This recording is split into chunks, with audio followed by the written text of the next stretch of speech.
có được ăn đó cái con lắm cái hoa những cái đúng rồi mà chú yes cái nó mọc thì gì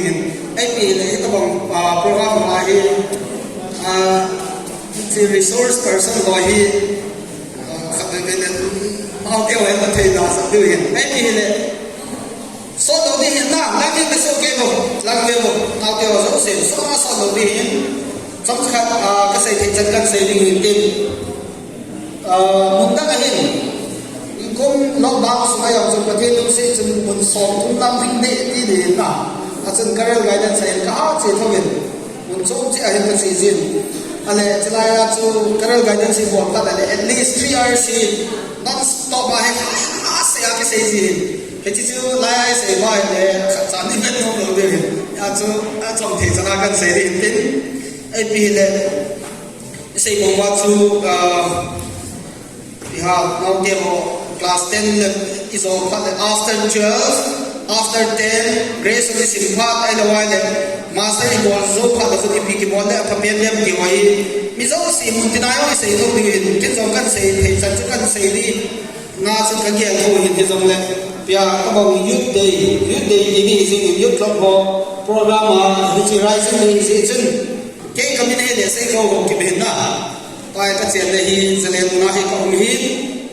cái society akama khat be pun ya su ka khumi le khun imu khabe se ko ven ka ke a he be se ko ven kum nga lam ko men man ka ke a he be se ko ven tui bo he na tam so 90% tui bo nga ko men coaching center ka bolin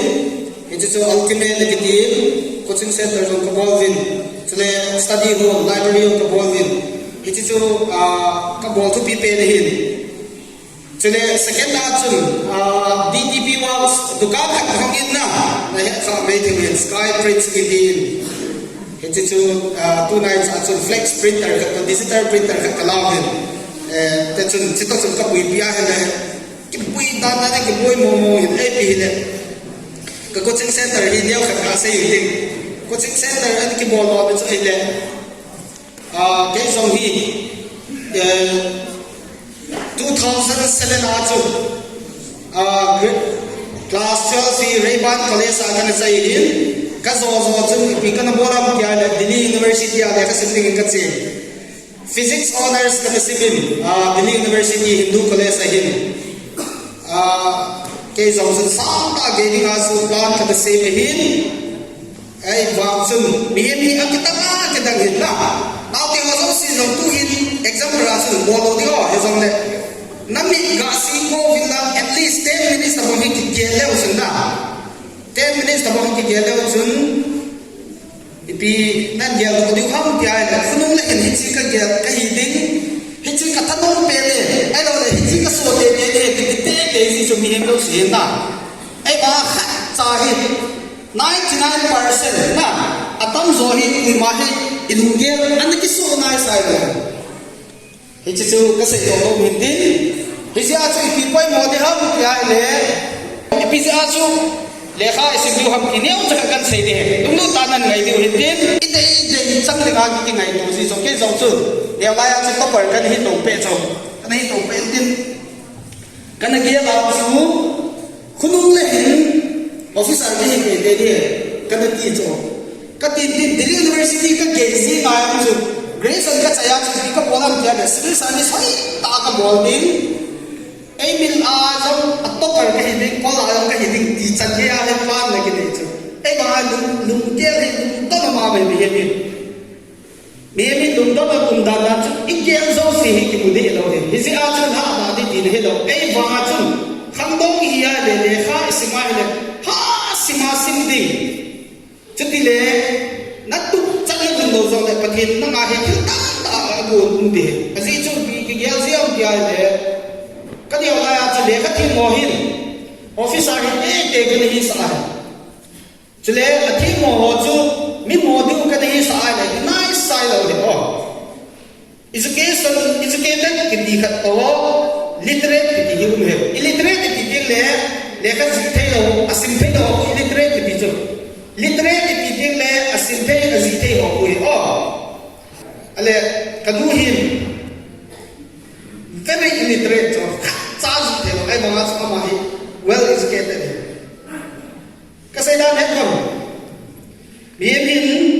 education hi angai sama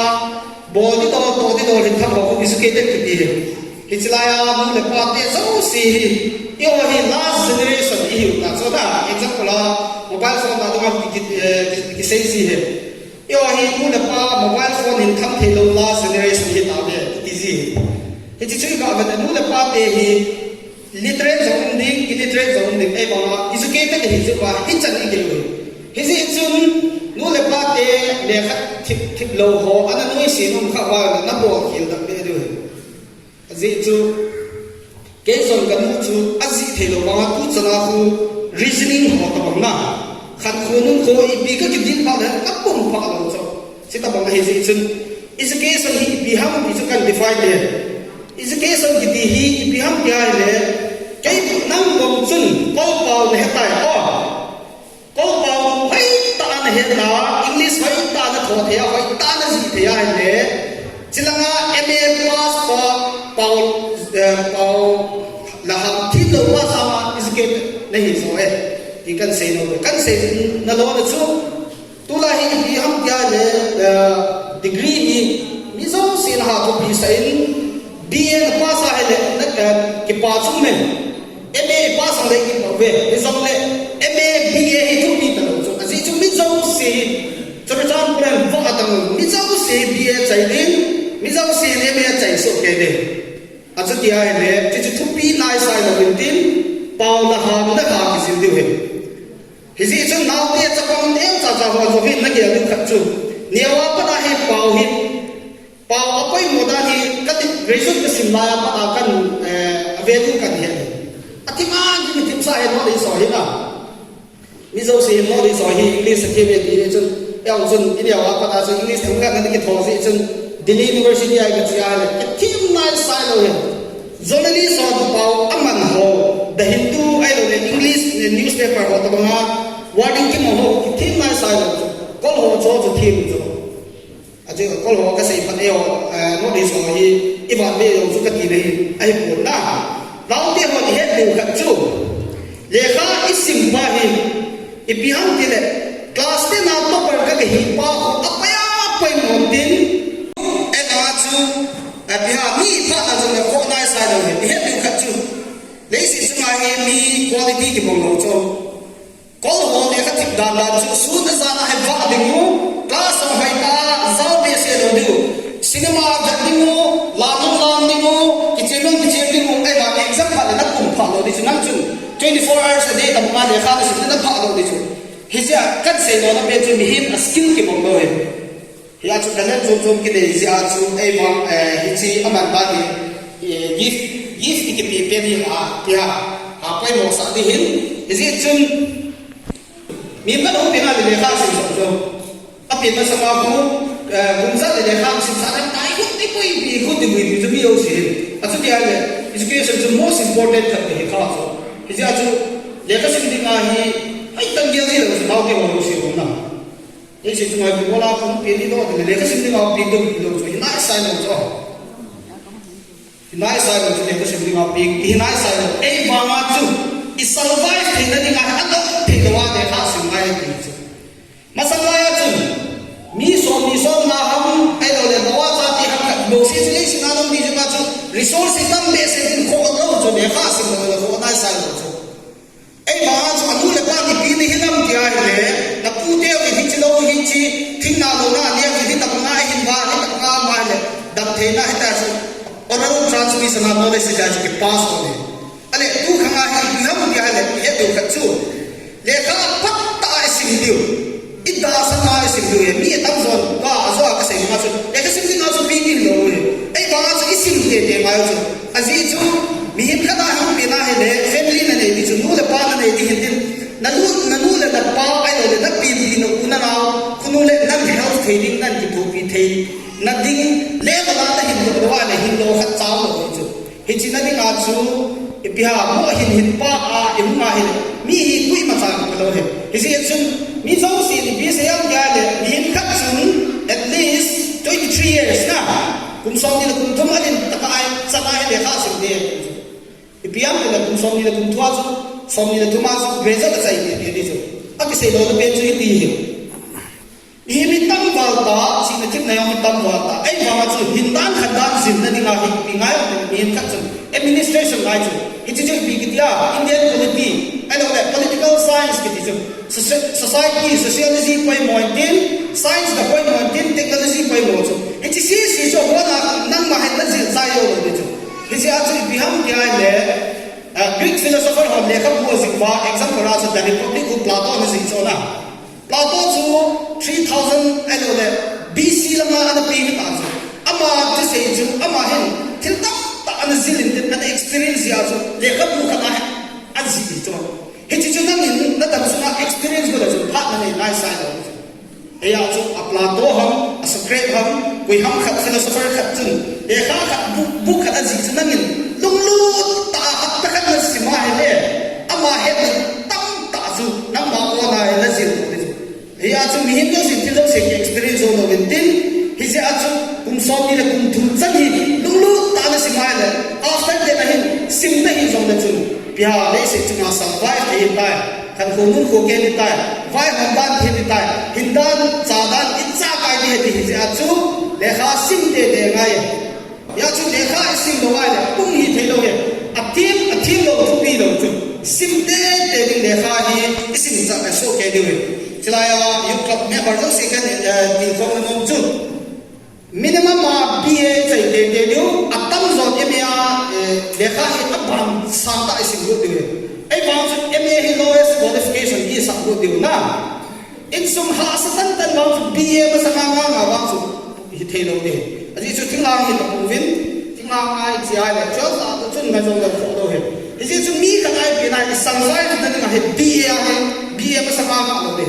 Kan say mo na tu ni ha topic hi consistency hi tha sai len mi him ka imit to te le dinga hi BA chan be na hi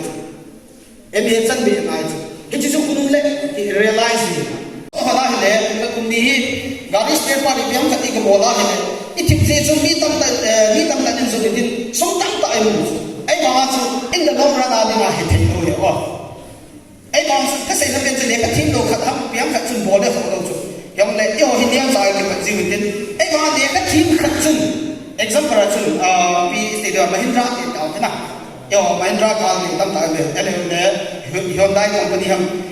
Mahindra company a chun agat to a he B.Tech student khat chun Mahindra company a to a he Bangalore ham Kolkata ham a to chu ahum to ni le bi ni ha chu chan pula he aman showroom ne ni chun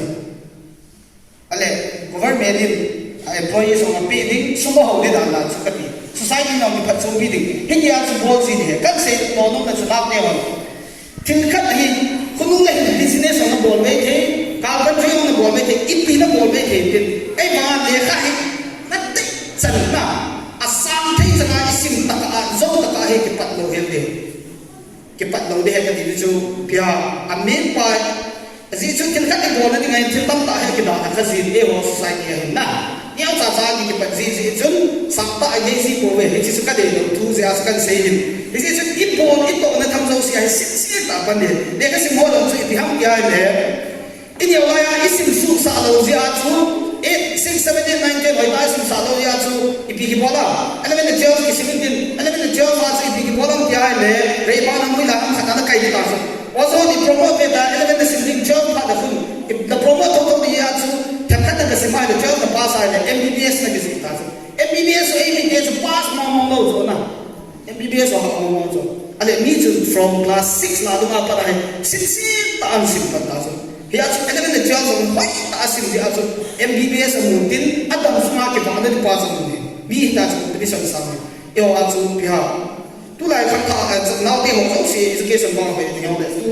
hong si lang trend ba hi ma ka dai le tham ka hi error ni sa sa ya chu ra se na hi si chun khunung le hin kham na te ya so le ne he ka chu classic simpan ka bon cha ne sai ke di o 7 simpan ka bon cha ne sai ke di 8 simpan 9 10 lesson hi chi chang si hi most important dili ya civil service coaching la dingin se le chu ama sapena ko Waziram Ravi Udin Sri Ram ALS Udin coaching institute ding set de jo ama na tama tam thei jo minimum 1.5 lakh se it is 8 months 12 months the home jo coaching center jo si jo hindi jo ele ama sapena le kha success di ham kya le yo ke la san ta se ham ne ke lo nice side of na ipi bol ham kya le class 6 after class 12 chen NCERT na sinding maths one to class 10 chen sinding ati chu chisi si su hai ta na zo pha class a lu kan de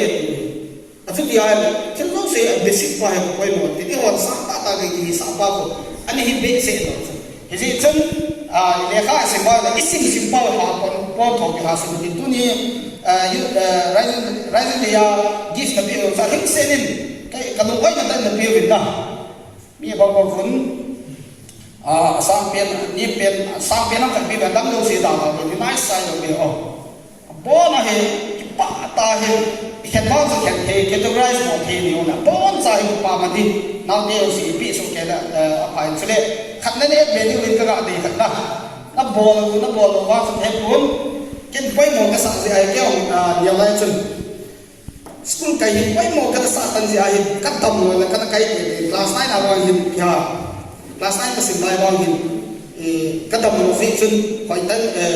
100% attendance ko class 10 sana so be tam ta attendance kan mo ke ya ka sai ko me ko he chi so poi mo ve ni ka dum vet ni de le ka sim ana poi mo pa he is ya so ka tu de ho he ka u sa de ho he ni ko bolam ja kum nu pa la hin first division ng kapi lo letter ma mo pa lo kapi lo top 1 pa lo kapi lo itin kum lum ke ya 100% attendance mo ko football but khat to game but na game but to ball so pilas kum lum ke ya kayu damwa la che la pe na ka ga ti la pe chu ali ka sim ka pai mo sa ba ko tu bi third division na pass a college ka kai pa ko ya so Delhi University ka kaya so ka expect sa na ni so wazon pitching a ball ta lo vitin ke hola to ka khel ba so e ba ke o ka asri ta ka ke hil do si ba so sa ta ke e ba ti chim mo mo ta lo so ale college ki visa ka ha mi ho kan sa ki study in qualify and South India North India ho mi so se ku ka study ko vitin khil tam tam su ka kilan hi chi pa ko ke ha tin le ya su education ke dipa hi thil thak na ga lan dipa hui hin he je chung nau ti hom coaching center lo tam ta le daw le da so le civil service ta nom tan tan long patan le kha sim le na ele ga job chan hi hoi tan sim le lang civil service na to ba in sumin na support zo lo wa zo le chief minister pan tu chuma 200 students free out of the all he je chu dili apa na coaching center an da ba fly out ba chang class lo zo ta kia ba da tu lai ta hui cho anh chú biết rồi student rồi mi sẽ nhìn ta phong việt nam các bạn nhìn nó bên chú bia opportunity hiện tại ta không thô thô thì chú nát ít bọc thô có ra hiện lệ để các bạn chú in của tiền anh đâm đâm xiên sang à cái chỉ là cái dòng thì chúng ta phải cái gì chú thô có đâu phải min sung để cái na cho nên gặp cho mà để cái sinh hoạt số số đó là cái gì nai sai rồi là mà nó phải ta đi về nan so zo le na ke pa din na chi ni tam ta ni ke sin do de na che pa chu ha dia do tin le kha sima sim du tu a hi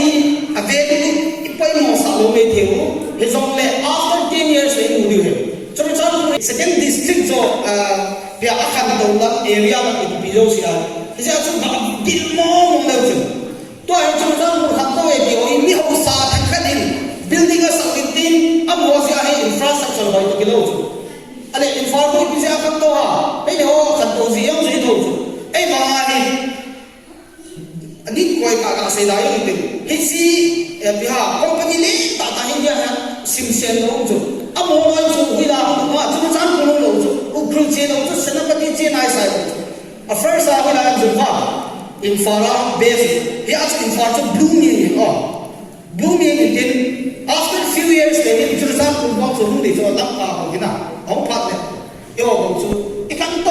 thông điều kiện này rồi cái chi phát là chúng nào thì hỏi skill anh này là dấu xịn để khá anh team là anh nói là bảo là hàng anh team là dấu xịn chú mi nuôi ai cũng thông điều chú đào là ai cũng chú nộp bể xe rồi anh nó khang ác mà khang thông điều chú ai thang anh cũng bắt anh đi hết nào cái chi phát là cuốn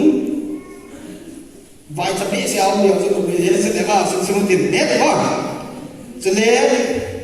economy chung sang sei hong he thim lo tam ta ni he cha da ha pi he cha chu hin na gong tin so lo sa de he độ thế nó siêu chứ cái độ dừng thế điều hiện tên ai bị này các bạn xem một chút tu ni thà thu tâm ta cần xem là chút thì quay một cái sai em trên quay một cái sai bên chút consistency na cái cái bol bol này avedu phát được cũng mi man thế thế Paul ham nó tích một để được mà sao lại chuẩn bị để Paul cho thọ bị đâu đi mà hoi mà mong chứ ya cho mi Paul hắc chỉ làm gì được năng em em sang à Paul na dia cái thọ đó chứ business model đó chứ sang tạo cái gì chứ chứ bao giờ thì giờ cho Paul ham thì có sao đi Paul tích một để English chứ ăn đâu thế đó không biết thọ một để được mấy cái Paul tích thọ tích một để đượcนี่จุดเป็นดาวของเราไอ้สุพิฮอสุพิดีฮะอันนั้นโอเคนะว่าสุคุกิเดนสเตทมุสองเลยนี่พวกเราต้องดิฉัน business partner ต้องดูสุอีมุเราจะจงไปแต่เดียวนะจุดป้าจะเห็นที่จะสุมีเป่าหาสิเลยมีเป่าก็ทิพย์ก็ดิ้ง control แบบเดียวเห็นนะมีเป่าไล่สั่งเห็นที่ย่อเนี่ยอะไรนี่อย่างเป็นเลยฉะนั้นโมบายนี่มันได้เนี่ยขัดเสียโมบายนี่มันที่ก็เดียวnews hot bang na Al Jazeera CNN NDTV hot bang his discussion or how that the prelims civil service prelims on the true new na kati amazed lang sa say na hits and dia to min naman chu ki hang na he de chu English newspaper itta sana sim de na kyo accelerate let's teach na kan pan na student in the dome na kan he chu English is the more English strong than the other more and the team. That's okay. On can suggest an the Hindu who has it and the team. This is the university who has to be on the Yasu and the same. Yasu came on the Hindu upon my body. Ale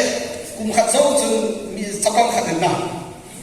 The Hindu cement example the nice side. If you have the newspaper of Nassimar, the head a Simar and the head of Asan simtam gam chala sim dal he ding second abu kumkhat kumni ka abu na das na abu one dictionary ka process yelwa 1000 plus vocabulary kum na das na he system of inbuilt in ilum gela na chale til he thena comprehending skill ki de English ana hichipa pa ya civil service kum na MPSC ki kum CSET exam होने CSET paper हमने जो हिची CSET paper को इपिहम क्या है civil service aptitude test civil service aptitude test जो एमी अतम जो से maths का reasoning है सबसे हिनाई साइड है तो इपिहम ने हम क्या है passes का हम भी हिंदीन हाता जियो based on that passes आगे कोई समझा के दंडिंग reasoning हम साधारण analytical skill हो लोग से साधारण कगा से हम ने चुनाव के ये टीम लोग ने कगा Apai mo chu pau ho hi pai mo chu isi chun Korean pau ho pai mo ding Spanish ho pai mo de e ma chu cho e ma thi ko sa ma chu ko pau mi de pau hi da sa na tin de isi chu da sa ma kan the lo de ya chu choi film event la na cho ni ha ka se ka ha ti na chale English tik na ni na second na chu English Bible ho sim ta English Bible ko first page ko sim lesson in the beginning God created the heaven and the earth kitilen iti ko sim so na chu first piece is ako na ke atam jo class 10 san ho hin vocabulary hi sagi git be from head sao de de chu hichi ko kisi do in lang village na example as the sky you have a van nang tin ai hichi pa English a Bible as a firmament hu kitilen chu na ale firmament ni za kha da ye chu na phat chu ni chu so ta ba ko na kisi do chat de chu de Bible ka basic side to mo 3000 4000 vocabulary na da sa na da da ma ding as aphat chu la chu pathe tu ye na pi pi yong na bo we sa che di hin tin ya chu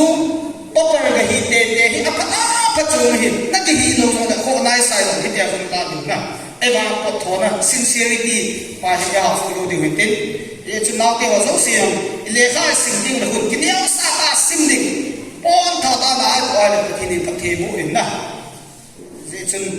kilbo na zo si ba khatta liwa ba hele pathini pathimo tho tho de vil sai di tam tam jong le sai hil zo sai ngai da mo tin na it's a ni no